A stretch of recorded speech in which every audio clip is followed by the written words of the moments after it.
Hello, and welcome to another installment of Guys Night Reviews. In honor of Avengers Age of Ultron hitting theaters on May 1st, we're going to be talking about the entire Marvel Cinematic Universe, and today I am joined here with Heels, Cadillac, and LaShawn. So, let's start off. We're going to be talking about the Marvel Cinematic Universe since the very beginning, so let's start off with one-sentence reviews with Iron Man. Oh, Iron Man. He's one of my favorite Marvel characters whatsoever. One of my top guys. And particularly on the film itself, how was it? The first one? Yes. First one was okay, but I think... You know what? I changed that. The first one was the best one. Really? The first one was the best one. I agree partially, but when we get into the Iron Man 3 review, I actually feel like that's actually like a bit of a stronger installment. I feel like as a conclusion, it was better as a whole. Sean, what do you have to say about it? Cinematic Universe started with Iron Man, and it was a make or break it movie. Like, it could continue everything, or it could have just failed and cut out that last ending scene of Nick Fury and Tony Stark talking. But it was a great movie. It is second best in the series of the Iron Man trilogy, and it is a great film. Alright, next up on the roster, we're going to be talking about the 2008 Incredible Hulk, starring Edward Norton. So, I mean, personally, when it comes to this film, I love it. I mean, I feel like it's better than the Ang Lee Hulk. Edward Norton, even though Mark Ruffalo is the ideal Hulk today because of the Avengers and the upcoming Age of Ultron, I feel like the Incredible Hulk from 2008 is a great installment. It's very similar to the Bill Bixby and the Lou Ferrigno show from the 1970s. I particularly enjoy it. I love that aspect of it. It gets a lot of hate. What do you guys have to say about it? It was an okay Hulk. I really wish that Marvel would have more Hulk movies. I think this is it the only one we have for the Marvel Cinematic Universe? Yes, it is the only one. Yeah, I can't wait for them to do more. I think it was just an okay movie. It's probably one of the bottom, for me personally, one of the bottom Marvel movies that they've done for the cinematic universe. Yes, and there's only just one movie. Like, I needed more character development, especially for his character. For the Incredible Hulk movie, I like that they took elements from the Universal Incredible Hulk and just like took snippets and expanded on it. Yeah, and just put that into the new Incredible Hulk movie with Ed Norton, which I actually liked Ed Norton as the Hulk. He messed it up for himself over trying to direct Captain America and the Avengers, and he wanted more money. Just like how Terrence Howard messed up his chances as being Rhodey in Iron Man. But Incredible Hulk is a good movie. It is not the bottom. Unfortunately, the bottom for me is... But it would be Thor also. Thor is the bottom. Thor 2 is also on the bottom. Alright, next up we have Iron Man 2. Now, I've got to be honest with you guys, I see Iron Man 2 as basically the Amazing Spider-Man 2s of the Marvel Cinematic Universe. It's just there for commercial values, just to promote the Avengers itself. To me, it's very forgettable, and I feel like it's the scoot of the Marvel Universe itself. Whiplash is a very forgettable villain. If I were to tell you the plot of Iron Man 2, it's the commercial to pre-up the Avengers itself before it occurs, and Tony Stark is battling with, you know, finding a cure for his heart failure, or the arc reactor actually killing him itself. Beside that aspect of it, it's a fun film as a whole. I remember working it. I remember like being there when it came out, and it was the hype of Iron Man. I mean, it was because the first one was so good. Yeah, and I mean, like, it carried on that legend, but as a whole, I see it as very forgettable. Anybody else disagree? I agree. I completely agree. I disagree. I don't like that. Oh wow, okay. I liked Iron Man 2 only because of what it was as a setup movie for everything else. Trying to give in characters and try to introduce like Black Widow and get a little bit more Nick Fury and then Avenger Initiative. It was basically just a placeholder for everything else to be launched from that point on to everywhere else. But still better than Thor 2. And then, unfortunately, we have my least favorite of the Marvel Cinematic Universe itself. I feel it's the downfall. Thor from 2011.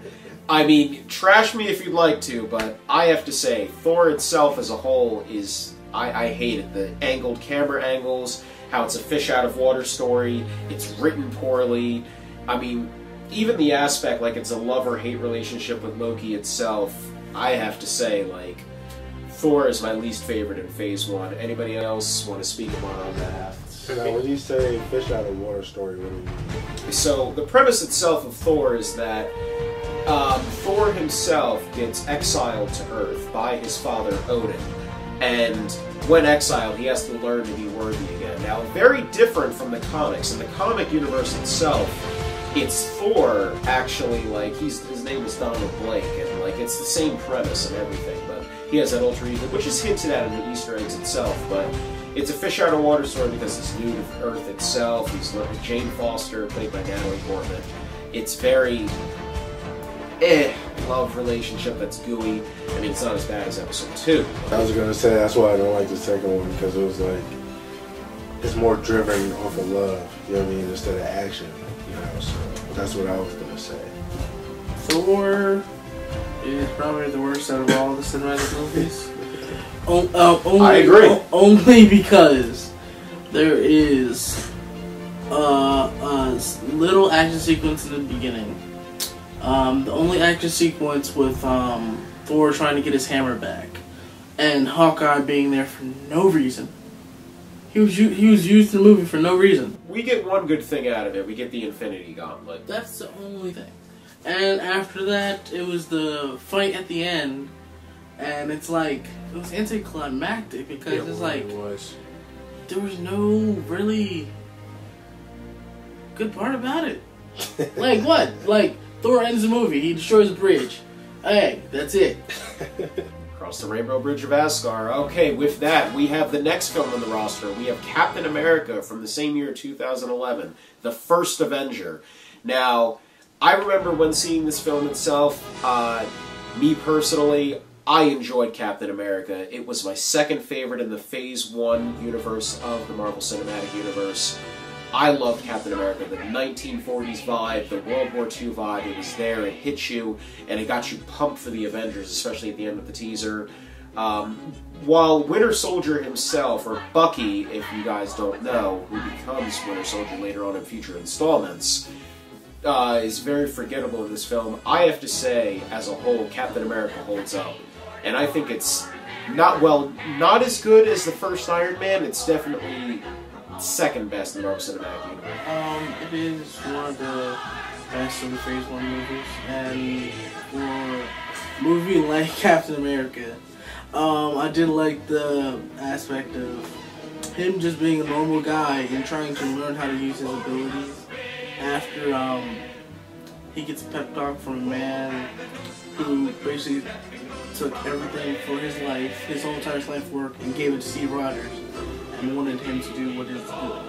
I love how it introduced the, what do they call the Tesseract? The Tesseract itself, yes. That's what it was called? Yes. Avengers? It was First the Avengers? same thing from the Avengers. Oh, okay. I love how it did involve the Tesseract, because when I first saw it, I thought it was just some type of alien tech, but then you see it again, and I believe it was Thor. You saw it again. Yeah. And then you see it again in Avengers. I didn't realize that they all connected by the Tesseract.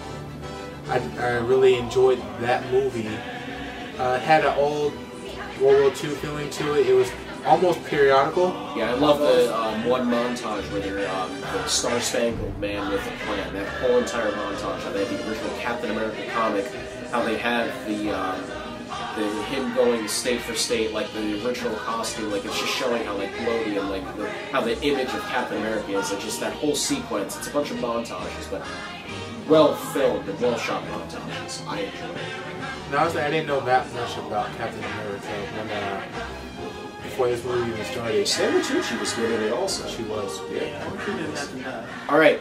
Next on the roster is, of course, The Avengers. Now, we actually had the joy of actually just watching The Avengers itself. Before getting into this film, I have to say personally that The Avengers as a film holds a special place in my heart. As cheesy as it sounds, I was bullied as a kid, so it's all started with the first Spider-Man film that got me, actually introduced me to the Marvel Cinematic Universe itself, or the Marvel Universe itself when it comes to comics, TV, and I grew up with these heroes, especially because of not having a father figure itself.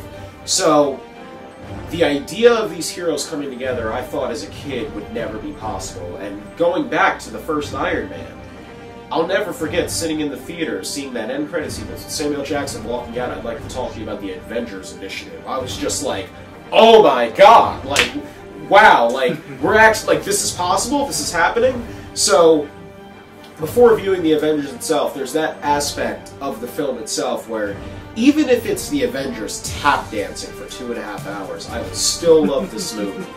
So, with that, after my gush fest of the Avengers, it's Hawkeye, played by Jeremy Renner, Scarlett Johansson as Black Widow, Mark Ruffalo as Hulk, Robert Downey Jr., of course, as Iron Man, Chris Evans as Captain America, and all of these heroes together, and Chris Hemsworth as Thor, before I forget.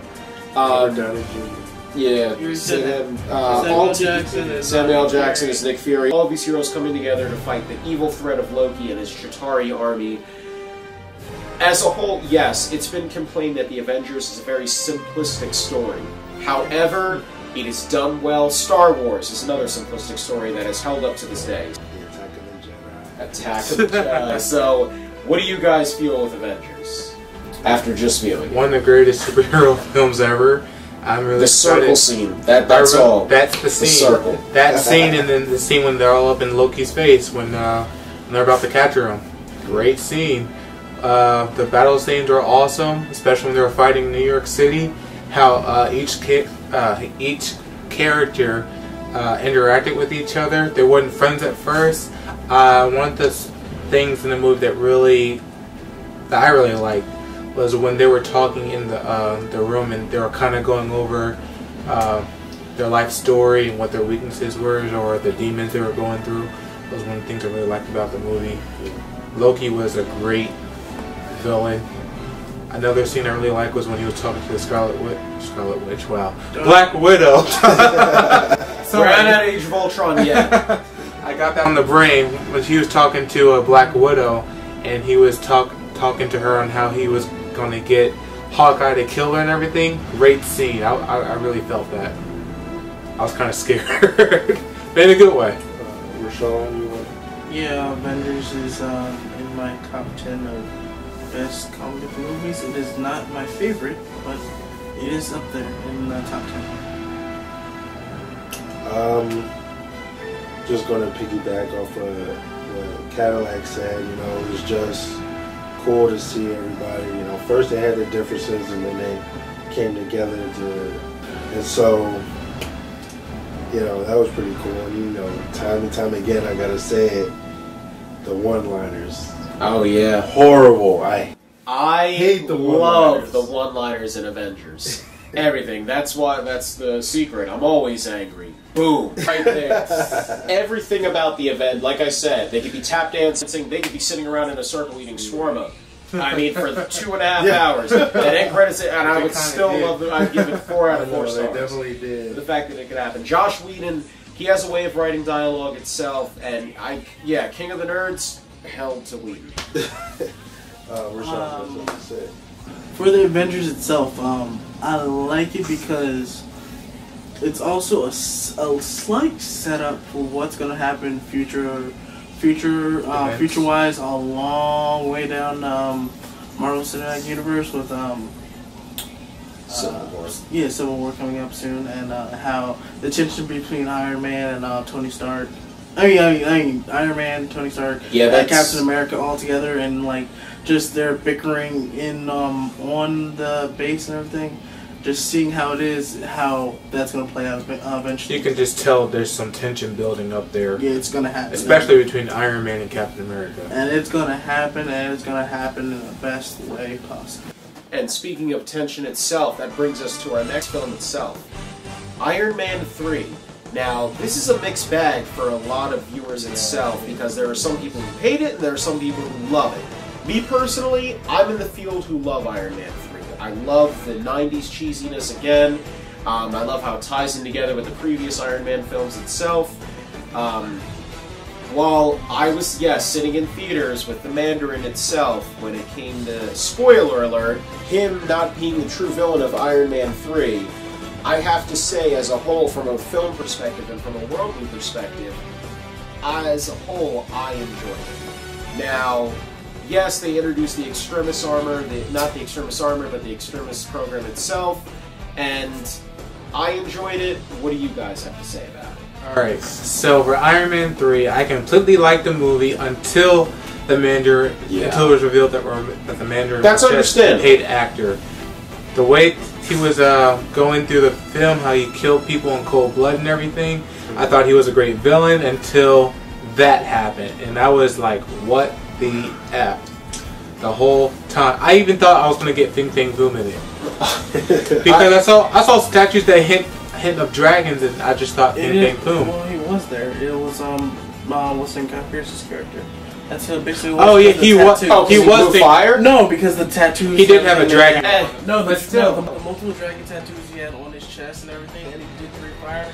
They just combined that character together. I think if Marvel's learned anything, I think it's that we shouldn't deviate from the comic itself. I mean, it didn't work well in Rise of the Silver Surfer when it came to a cloud being Galactus. I don't think it would have worked well with a human being Fing Fang Foom. That was Fox.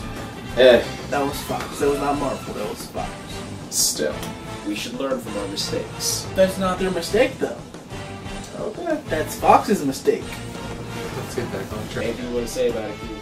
I mean, only thing I could say, man, Gwyneth Paltrow she was a badass in that movie. Yeah, how is it that even through the end battle sequence, it was able to burn through everybody's clothes, but her sports bra and everything was able to stay on? I was just like, oh, censoring. PG-13 rating. Iron Man 1 was better than 2 and 3. As a whole, it came out the same year as Dark Knight also, so it's just the evolution of superhero films. I liked Iron Man 3, but it's also when you see Iron Man 3, you see the Dark Knight, Dark Knight Rises, kind of all the same movie together. Like a little bit of everything with the giving up the suits and giving up everything, and you getting the girl on the very end. They're all parallel together. And that brings us to our next film, another one after the Avengers, Captain America: The Winter Soldier. Now, before Guardians of the Galaxy came out, I deemed this as my favorite film beside the Avengers in the Marvel Cinematic Universe itself. Old character from Captain America's past, known as the Winter Soldier, comes back, and on top of that, the ongoing threat of Hydra comes back to enter in Captain America's life. Now, this, hands down, not only is it one of my favorite superhero films, but also one of my favorite spy films of all time.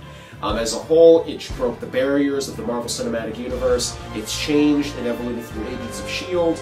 And on top of that, as a whole, I mean, this is the quintessential, film where you need to watch this in order to get the Marvel Cinematic Universe. So, without further ado, what do you guys have to say about it? Alright, Captain America 2. One of the best reasons why I really like this movie is because not of what happened in the movie is what happened after the movie. And when I say that, I mean what happened in Marvel's Agents of S.H.I.E.L.D. How the actions in Captain America 2 carried over to what happens in the Agents of S.H.I.E.L.D. with Hydra being within it. I thought that was genius and a really good plot twist. That was one of my big things. For Captain America: Winter Soldier, I have to say, this is my favorite out of all the movies. Even better than Guardians. Okay. The movie is straight, pure action. And a lot of, finally, of what Captain America can be when it's proper training.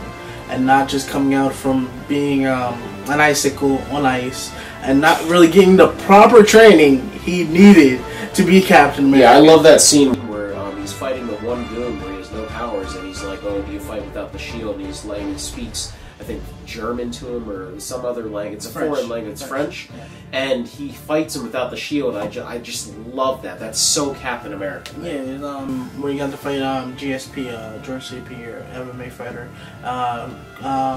who actually, I think they managed to bring him back later on. I hope so. But Captain America: Winter Soldier is my favorite movie out of all the Marvel Cinematic Universe.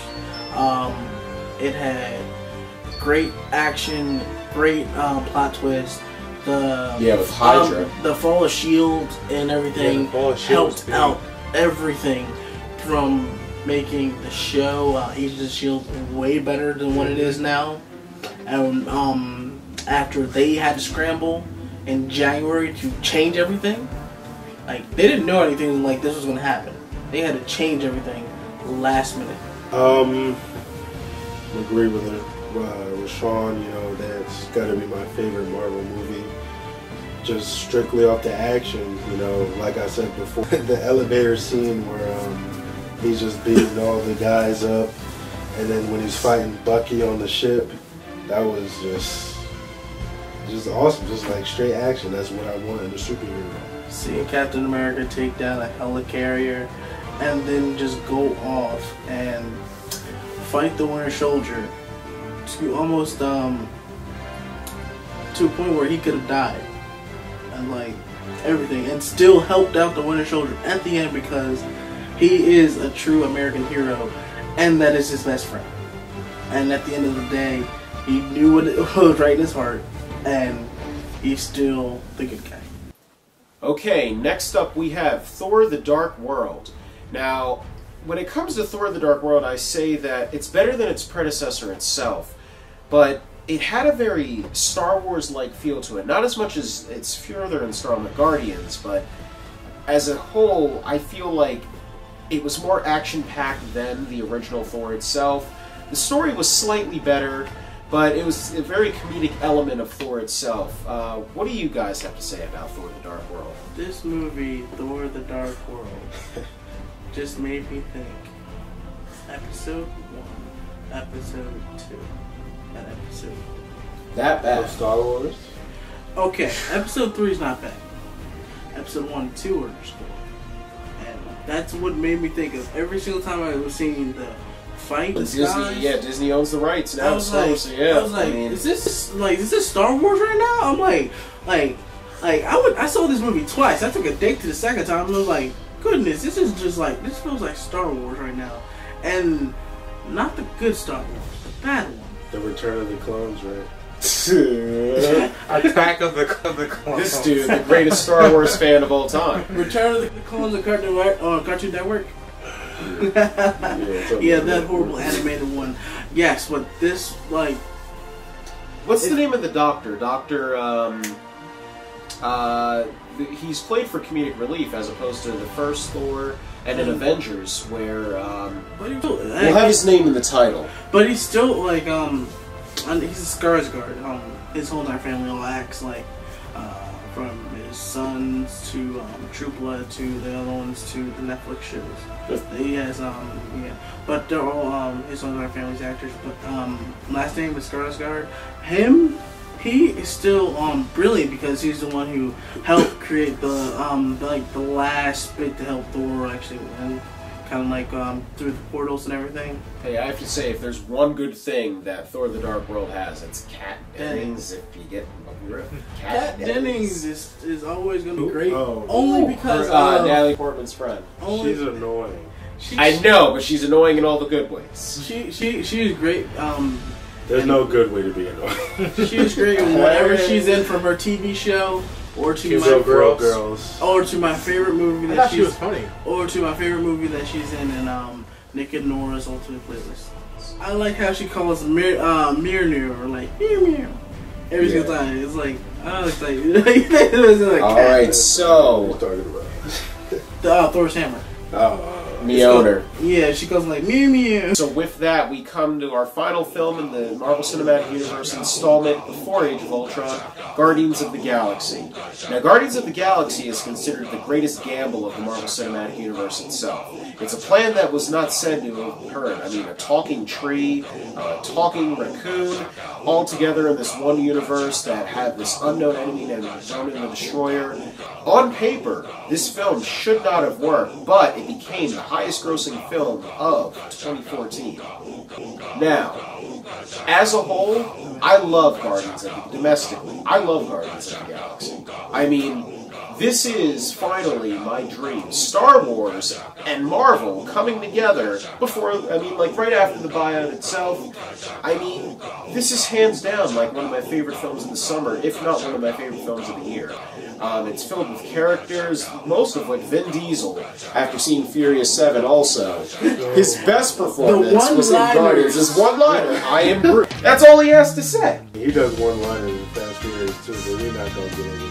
That's why he loved it so much, because he loves the one-liners just how in Avengers, the one-liners. And it turned Rocket Raccoon into this, like, marketing, like, I love how Guardians has expanded.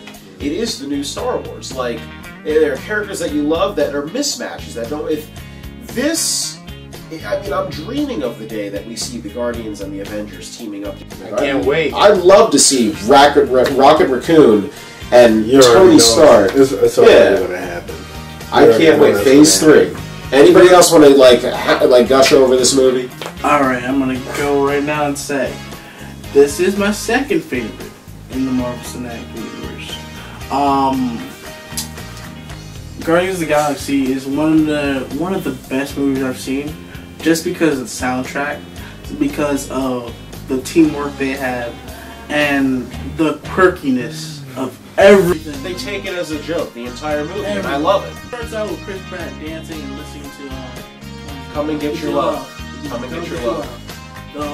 Just screaming into lizards and just going out and everything and just dancing along with this one type thing. It's like, once you see that, you know what you're in for. And it's a great ride the whole way through. And from just the movie, just seeing how everything's going to turn out eventually, just seeing I can't wait to see the Hulk and Groot team. Yeah, it's going to be interesting, especially now. I can't wait to see the Gamora and Black Widow team up. I can't wait to see Gamora and her sister, just that rivalry, and Yondu. I can't wait to see. There are just aspects of the movie itself where I just want them to focus on these characters, and I feel like when we get to Guardians 2, it's going to be like The Empire Strikes Back in the Marvel Cinematic Universe. I can't wait. It was a great ride, really great ride. So many laughs. I didn't think I would enjoy this movie so much, but I've seen this movie 4 or 5 times, maybe more than that. Yeah. I just really loved the soundtrack. Completely great. Groot's probably my favorite character in this movie. It got me back into Marvel Legends, I'll say that. I really didn't think I would enjoy this movie so much. Visually, it's very stunning. There's nothing more I can really ask for from a Marvel movie. I mean, another good thing about this movie, instead of doing five people in that team, instead of doing 5 different stories, it's pretty much the story of how a team got together. Yeah, it's a movie that did not need to have an origin story. And I love the circle scene where Rocket Raccoon just stands up. Oh, we're now standing. Bunch of jackasses. I love that. It's so, it makes fun of itself. Keels, what do you have to say about it? First of all, I was completely wrong about this movie because, me and Jared, we work in a movie theater. And when I first saw the poster for it, I was like, this movie's not going to work. A bunch of misfit heroes. Wrong. That's exactly what they were. I was completely wrong. Like Rashawn said, this is probably my second favorite Marvel movie. It's just a whole bunch of action, a lot of comedy. Who did Batista play? Drax the Destroyer. My favorite character. Reminds me of the part where he doesn't take anything as a joke. Literally, he takes everything in the literal sense. Hilarious. I love that scene where he's like, it won't go, like it's too over his head. I will not. Nothing goes over My head. Reflexes are too My reflexes are too fast. I'm telling you, cosplay for Comic-Con 2015, me as Drax the Destroyer. Hashtag Drax. The On Drax. Guys Night. The you Drax- might want to hit the weight room. Wait, the Drax and Thor team up. Yes, that'd be interesting. Happened. I was glad. And that brings us to the future of the Marvel Cinematic Universe. Now, Marvel recently announced their entire lineup of Phase 3. But, more importantly, the inclusion of Spider-Man in the Marvel Cinematic Universe. Yes. Now, going back to my point of how Spider-Man got me into the Marvel Universe itself, I have to say, if there's one thing I would dream of seeing from Marvel, and you guys feel more than welcome to agree with this. Now, it's in the lineup that Marvel is planning on doing a Spider-Man film in 2017. I say, if they're going to do a Spider-Man film, it's already confirmed that they're introducing him in Civil War, possibly in Age of Ultron. However, I feel like if Spider-Man were to be introduced in the solo film, his villain should be Mysterio. And the reason for why I say that is because if Spider-Man fights Mysterio, it could be a contrast on why New York doesn't like Spider-Man as opposed to other Marvel heroes. Mysterio could frame Spider-Man just like in the original run in the comics, thus giving J. Jonah Jameson his due, giving the public, New York, a reason to hate him. And with that, he could be a young, naive hero who doesn't know what to do exactly. I would love to see that story aspect in Spider-Man, and eventually down the line we could see villains that we haven't seen in other Spider-Man films. Like, towards the end, I'd love to see Jameson say, well, my answer would be Scorpion. So, with that, what do you guys have to say about that idea? For Spider-Man now joining the MCU, yes, the Marvel Cinematic Universe. Personally, for Spider-Man finally joining in, I like that they're going to introduce him into Civil War. Hopefully they do like maybe a little cameo at the end of Age of Ultron. But for Spider-Man going forward into the MCU, the first film, personally, it should be the black suit. Straight out the gate. Black suit. For the first film. So this way, the second film is him fighting the Sinister Six. And he defeats them using the black suit. Does that mean you have to put Venom in the first movie? Yes. He's such a he's a major villain. But he has next to Green Goblin. But yeah, I'm saying that's why. Like you save Green Goblin for last. You've always had like Green Goblin first, and the second one, you save Green Goblin as the end boss. He is the one you have to work your way to. I would feel like it'd be the other way around. Venom because you never seen it before and you always see a Green Goblin. That's why. Heck, how many times we've seen Green Goblin? So many times. Yeah, but I think that's still the Green that's Goblin why you save first. him for like the last one. Like, 'Cause I think Venom is personally is a much better villain than Green Goblin is. Venom. But you forget, like they can also like take Venom, and even after they get the symbiote, turn what's his name, Flash Thompson into Agent Venom. Oh yeah, they can go that way. They bring that into the Marvel Cinematic Universe, use him as an agent of S.H.I.E.L.D. and everything like that. Like you get the black suit out of the way, you can dissect it, take it forward, and use it as a weapon of good. Spider-Man better be played by my boy Andrew Garfield. It's not gonna happen. That's obviously the better version of Spider-Man. Way better than Tom Cruise. Ooh. Sad Spider-Man. It's not gonna happen. I mean, I wanted Dylan O'Brien to be Spider-Man. I thought he would have been perfect for Spider-Man. Well, that's all the time we have for our show today. So, until next time, I'm joined here with Keels, Cadillac, and Rashawn. Be sure to like us on the Guys Night Facebook page. Description will be in the box below. And if that's not enough for you, be sure to like us at the Twitter page at Guys Night Movies. And if that's not enough for you, be sure to check out our new Instagram page. So until next time, remember, we do what we do for the sake of the podcast. Until next time, this has been Jared Avery, signing out.